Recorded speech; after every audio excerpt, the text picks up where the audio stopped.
আমি মিত্ৰ দল অৰ্থাৎ ভাৰতীয় জনতা পাৰ্টি দল, Asom Gana Parishad, UPPL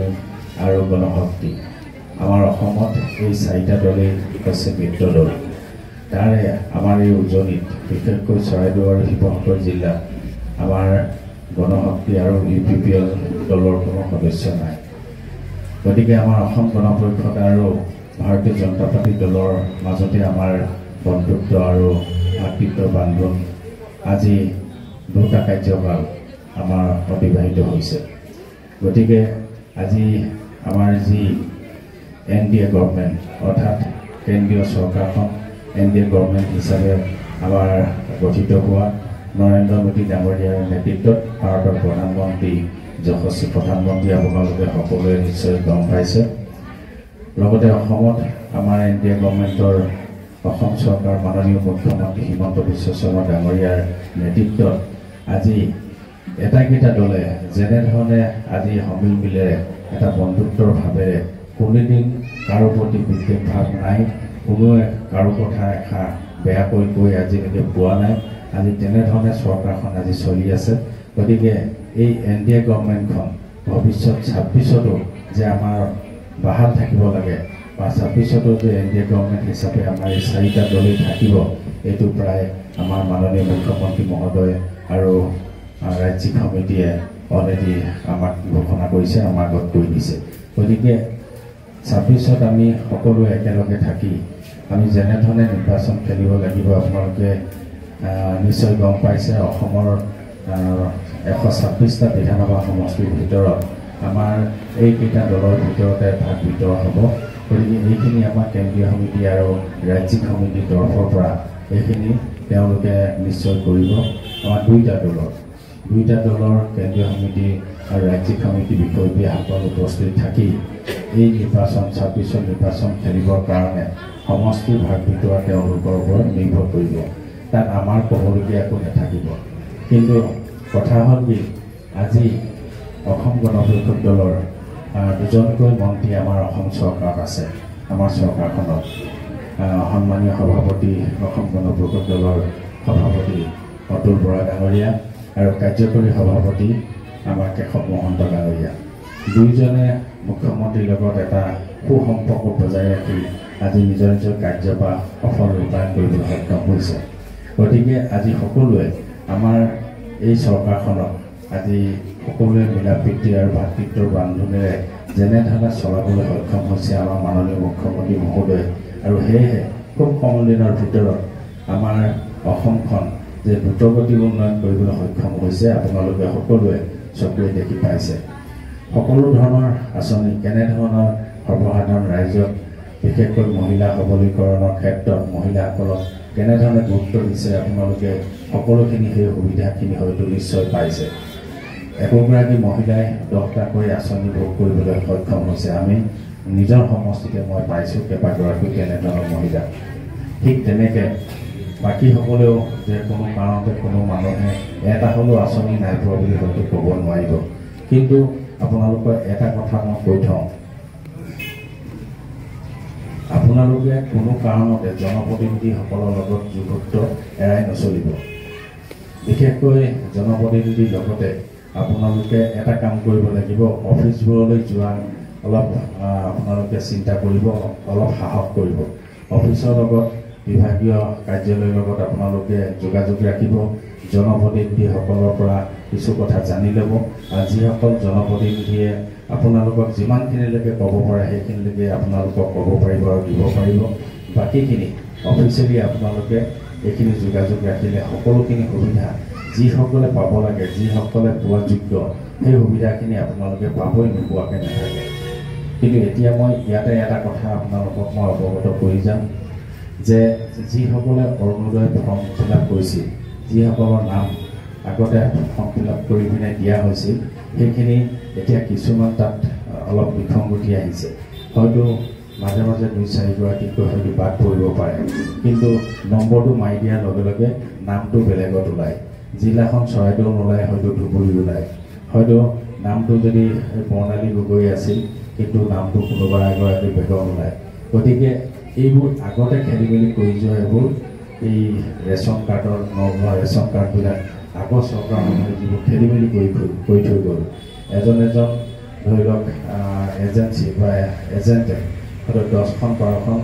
ration card লুকুৱাই ৰাখিছিল সেই ৰেচন কাৰ্ডবোৰ বেলেগ নামত থৈ দিয়াৰ কাৰণে নম্বৰবোৰ বেলেগ হ'ল ইয়াত নম্বৰ বেলেগ দিলে নাম দিলে নাম বেলেগ নামত সেই নম্বৰটো আছিলে সেইকাৰণে সেই নম্বৰটো মাৰি দিয়াৰ লগে লগে বেলেগত নাম্বাৰটো ওলাই যায় নামটো ওলাই যায় বেলেগত গতিকে এই তেনেধৰণৰ খেলি মেলি হোৱাৰ কাৰণে এতিয়া বস্তুটো কম্পিউটাৰত লোড হৈ যোৱাৰ লগে লগে সেই তাতো যেতিয়া কম্পিউটাৰত লোড কৰি দিলে অৰ্থাৎ যদি সেইফালে যদি কম্পিউটাৰত যদি আগতীয়াকৈ লোড কৰিছে সেই নম্বৰটো বা সেই মানুহগৰাকী কিন্তু ইয়াত আহি পিনে সেই নম্বৰটো মাৰি দিয়াৰ লগে লগে সেই মানুহগৰাকীৰ নামটো ওলাই গৈছে গতিকে তেনেকুৱা ধৰণৰ কিছুমান বিসংগতিৰ কাৰণে হয়তো 2-4গৰাকী মহিলা ৱাৰ্ডটোৰ প্ৰতি হয়তো বাদ পৰিব পাৰে কিন্তু সেইখিনি যে একেবাৰে বাদ পৰি যাব আপোনালোকে ভাবিব নালাগে জুন মাহৰ 10 তাৰিখৰ পৰা 20 তাৰিখৰ ভিতৰত সেইটো কাৰেকশ্যনৰ এটা এপ আমাৰ অসম চৰকাৰে মুকলি কৰি দিব সেই তেতিয়াহে সেইটো কাৰেকশ্যন হ'ব গতিকে সেইসকল ব্যক্তিয়ে বা সেইসকল আইমাতৃয়ে যে নেপাম এই কথাটো ভাবিব নালাগে বাৰু যি হ'লেও আজি আমাৰ অসম গণ পৰিষদ দলৰ সন্মানীয় আজি যিসকল বিষয়ববীয়া ইয়াত উপস্থিত থাকিলে আৰু সকলো সদস্য আহি ইয়াত উপস্থিত থাকি এই সভাখন সুস্থবৃদ্ধি কৰিলে আৰু যিসকল বিজয়ী প্ৰাৰ্থী তেখেতসকলে আজি সম্বৰ্ধনা গ্ৰহণ কৰিলে গতিকে আগন্তুক দিনত সকলোৱে জনসাধাৰণৰ কাৰণে ৰাইজৰ কাৰণে যাতে ভাল ধৰণে কামবোৰ কৰি যায় নিজৰ গাত কোনো কাৰণতে চেকা যাতে নেলাগে তেনেকুৱা ধৰণৰ